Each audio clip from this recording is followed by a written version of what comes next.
Oi, gente, tudo bem? Eu me chamo Denise Virden Bizete e a pedidos, hoje eu vou falar sobre a diferença entre desvio de função e acúmulo de função. E aí eu vou fazer uma pergunta para você. Você se sente explorado? Você acha que você faz mais coisas do que deveria no seu trabalho? Você acha que você faz quase tudo igual ao seu chefe e deveria ganhar igual a ele e ganha muito menos? Pois é. Talvez você se enquadre numa dessas hipóteses aí. O que a gente tem que ver é se é desvio ou acúmulo. Se você está nesse caso, escreve aí para a gente saber se está acontecendo com muita frequência. Bem, vamos lá. Primeiro a gente vai identificar qual é a diferença de um para o outro. Bem, desvio, como o próprio nome sugere, você foi contratado para fazer uma coisa e faz outra. Só que essa outra que você faz exige de você maior esforço, maior responsabilidade e por isso mesmo essa função ela é melhor remunerada. E aí, o que você poderia pleitear, né? Qual seria a sua reivindicação em relação a desvio de função? Você teria direito de receber o salário da pessoa que naturalmente faria aquela função, e aí eu dou o seguinte exemplo.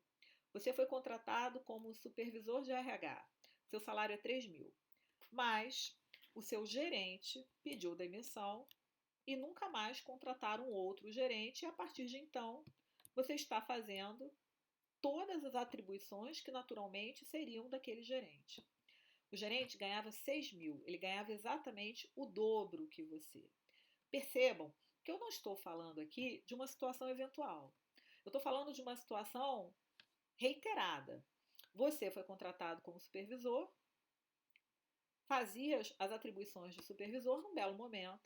O gerente, que era o seu superior hierárquico, ele pediu demissão, foi mandado embora, e ninguém foi contratado para aquela função. E você continuou como supervisor, ganhando salário de supervisor, mas acumulando, né? Na verdade, não é acumulando, fazendo, né, às vezes, do gerente, respondendo pelo setor, distribuindo tarefas, conversando com a diretoria, enfim. Nesse caso, você tem direito ao salário dele, mais as consequências daquele salário dele. Recolhimentos de fundo de garantia, de INSS sobre um valor maior, vai pagar imposto de renda também. Quando receber o 13º, tem direito ao 13º que naturalmente ele receberia. Enfim, esse é o desvio de função. Você foi contratado para fazer uma coisa e acaba fazendo outra. Bem, grande questão. Como é que eu provo isso, né? Porque essa é a questão. Você vai chegar no judiciário e vai contar a sua história. Só que o juiz não te conhece. E aí você vai ter que fazer a prova. Como é que eu posso provar que eu fui vítima, né, de um desvio de função? Olha, é muito simples. Numa função dessa, que eu dei exemplo, você vai ter provavelmente documentos. Por quê? Porque você vai começar a responder pelo gerente, fazer o que ele naturalmente fazia, né? Então você pode ter e-mails, WhatsApps, diversas provas documentais que houve esse desvio. Agora, e se não for esse o caso? Se for uma função menos fácil de provar por meios documentais? Bem, você vai ter que contar com testemunhas. Inclusive, eu sempre acho que testemunha é importante em qualquer caso. Por quê? Porque quando a gente junta os documentos ao processo, em regra, aqueles documentos são impugnados pela outra parte. Eles dizem que aqueles documentos são de produção unilateral e não vale como prova. E aí, você vai ter que dar um reforço naquela prova, através da oitiva de testemunhas. Então, você vai ter que arrumar testemunhas, né, que comprovem aquela tua história, que contem exatamente o que aconteceu, o que você fazia, né, para o que você foi contratado, o que você começou a fazer, que aquilo que você passou a fazer era o mesmo que o outro fazia antes de ser demitido ou antes de pedir demissão. Enfim, você vai ter que fazer essa prova. Esse é o desvio. Agora, e o acúmulo? O acúmulo é mais complicado, né? Porque no desvio, você perceba que você, em regra, você desenvolve uma atividade mais complexa, que lhe exige mais, exige um grau de responsabilidade maior e também é uma função melhor remunerada. Então você percebe que você tem um prejuízo aí muito claro. No acúmulo, é muito tênue esse prejuízo. Por quê?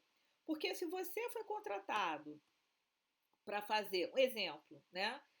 Você trabalha numa empresa, lá o auxiliar de serviços gerais ganha a mesma coisa que o copeiro, né? Exemplo.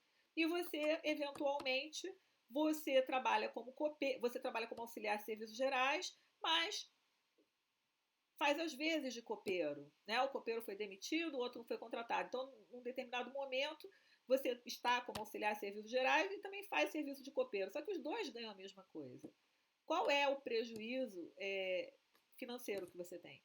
Quer dizer, na verdade, você fica um pouco mais sobrecarregado, você tem que ser mais rápido, acaba tendo que trabalhar mais. Então, em regra, o judiciário ele não reconhece esse tipo de acúmulo. O acúmulo que é reconhecido é aquele onde há uma diferença salarial entre as funções que são acumuladas. Na verdade, eu fui contratado como boy, faço serviço externo, fui contratado para ser office boy ou office girl, né? E quando não tem serviço externo, eles me colocam no escritório fazendo o trabalho de um assistente administrativo que, em regra, né, é um serviço de maior complexidade e maior remunerado. Aí eu vejo uma possibilidade de haver o quê? De haver o acúmulo. E qual é a vantagem financeira que você vai buscar, né? É o salário do auxiliar, né? Do assistente administrativo? Não. Em regra, né, isso não está na lei, a jurisprudência ela tem dado um acréscimo sobre o seu salário, uma variação percentual de 15% a 30%. Aí depende muito do caso concreto e do julgado. E aí, nesse caso, a gente também tem o mesmo problema de prova. Como é que eu vou provar isso, né? Eu vou provar através de testemunhas, através de e-mails, através de WhatsApp, né? Através de diversos meios de prova, tá? Mas realmente a prova mais importante sempre a testemunhal, né? Eu acho que ela é fundamental dentro do direito do trabalho. Tá gostando desse vídeo? Tá gostando do assunto? Dá o seu joinha aí, compartilha com os amigos, né? Essa informação, você sabe que a informação faz toda a diferença, né? Bem, eu tenho um e-book sobre esse assunto. Se você quiser receber esse e-book, clica aí no link que eu vou colocar abaixo do vídeo, que eu mando esse e-book para você. Nesse e-book, além de eu ter esse resumo do que eu acabei de falar, os requisitos, a diferença entre um e o outro, né? Eu tenho uma jurisprudência, ou seja, alguns julgados são de outros tribunais, não são aqui da primeira região, não. Estou falando com vocês da primeira região.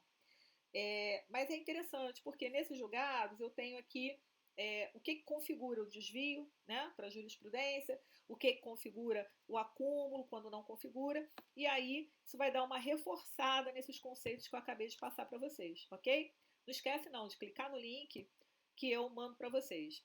No mais, gente, um grande abraço, bom final de semana e até o próximo vídeo.